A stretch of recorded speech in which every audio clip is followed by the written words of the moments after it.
जरा ये भी सोचना है हमें।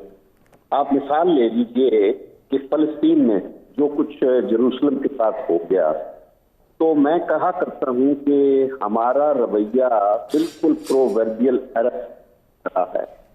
हाथ पे हाथ बांध के बैठे रहे, कोई कदम ना उठाओ, कोई ऐसी पॉलिसी ना बनाओ, कोई ऐसी स्थिति ना बनाओ जिससे आप कश्मीर के मसले पर को मुतफ़्फ़िक़ कर सके आलमी सतह पर। तो बदकिस्मती ये है कि हम उसी रास्ते पर चल रहे हैं। और आप देख लीजिए जो कुछ इन प्रोवर्बियल अरब्स के साथ हो, जो दुनिया की अमीर तरीन रियासतें हैं, ये गल्फ की रियासतें, उनको किस तरीके से लूटा जा रहा है और किस तरीके से उनको ट्रीट किया जा रहा है।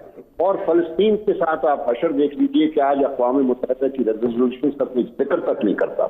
जेरूसलम को अमेरिका ने अपना जो दारुल-ख़िलाफ़ा तस्लीम किया इसराइल का, और अपनी सफारत खाना वहां शिफ्ट किया।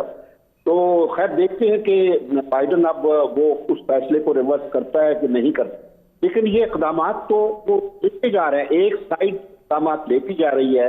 और जिस तरह अरब हाथ पर हाथ रखे बैठे रहे हैं, हम भी आज बिल्कुल उसी तरह बैठे हुए हैं, क्योंकि हमारी सारी तवज्जो मुल्क के अंदर के हालात पर, अंदर ना एहतिसाब का अमल आगे चल रहा है। हालांकि ये एहतिसाब का अमल अब 2 सालों में खत्म हो जाना चाहिए था, सच्ची बात पूछिए।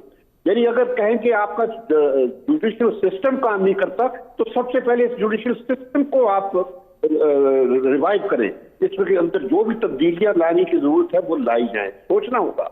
लेकिन उस हिम्मत में कोई कदम उठाना चाहता नहीं है या उठाने की अहलियत नहीं रखता। ये सब चीजें आज सामने आपको नजर आ रही हैं कि हम हर चीज अपनी गंवाते जा रहे हैं। बदकिस्मती ये है, हालांकि हमारा जो जोग्राफिया है, जो पॉलिटिकल लोकेशन है, इससे हमने दुनिया में इतने बड़े बड़े तगय्युरात पैदा किए।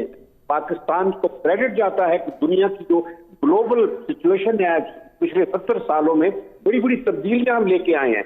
पता नजर इसके कि हमारे यहाँ न गवर्नेंस रही है, न कोई लॉ एंड ऑर्डर की सिचुएशन रही है।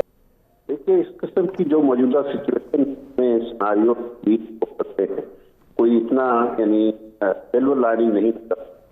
लेकिन 2-3 बातें जहन में रखनी पड़ेगी। अभी आपने गिलगित बल्तिस्तान और आजाद कश्मीर को सूबा बनाने की बात की, तो मैं नहीं समझता कि अगर हमारी मुफादात का तकाजा है कि हम ऐसे इक़दाम आए जो कि रवायती तौर पर हमने इस वजह से नहीं कर रहा है क्योंकि यूनाइटेड नेशंस की रेजोल्यूशंस कॉम्प्रोमाइज हो जाएगी। मैं सच्ची बात पूछिए तो यूनाइटेड नेशंस की रेजोल्यूशंस को अब इतनी अहमियत नहीं देता, क्योंकि ना इन रेजोल्यूशंस के नतीजे में फलस्तीन को आज़ादी मिली है, और ना ही ये आप लिख लीजिए आज के इन रेजोल्यूशंस के नतीजे में कश्मीर को उसका हक मिलेगा। अब सोचना यही है, जब मैं ये बार बार कह रहा हूं कि हाथ पर हाथ नहीं बैठे रहना, तो हमें नए रास्ते तलाश करने हैं।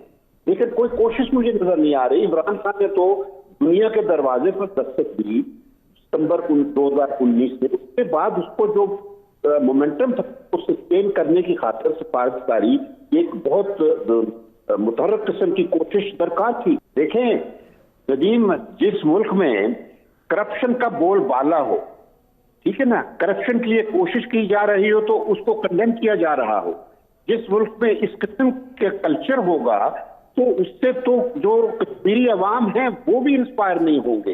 तो मकसद मेरा कहने का ये है कि आप दुरुस्त कह रहे हैं कि भी कोई जो है ना स्पेसिफिक इक़दाम का जरूरत है, तो चाइना ने आपको बहुत बड़ा मौका दिया है। ये जो लद्दाख में उन्होंने कार्रवाई की, इस तरह अयूब खान को 1962 में एक मौका मिला था, उन्होंने गंवा दिया। अब एक बहुत बड़ा मौका मिला था, अब उस सिचुएशन को लद्दाख में चाइना की जो कार्रवाई थी उसको कश्मीर के साथ लिंक करके मौके से फायदा उठाने की हमने बराबर कोशिश नहीं की है। अब तो करना चाहिए था, सोचना चाहिए था। और अभी भी वक्त है कि हम बजाय इसके वही के जिस तरह अरब बैठी हैं, फलस्तीन पर फैसला अमेरिका का करने को तैयार है।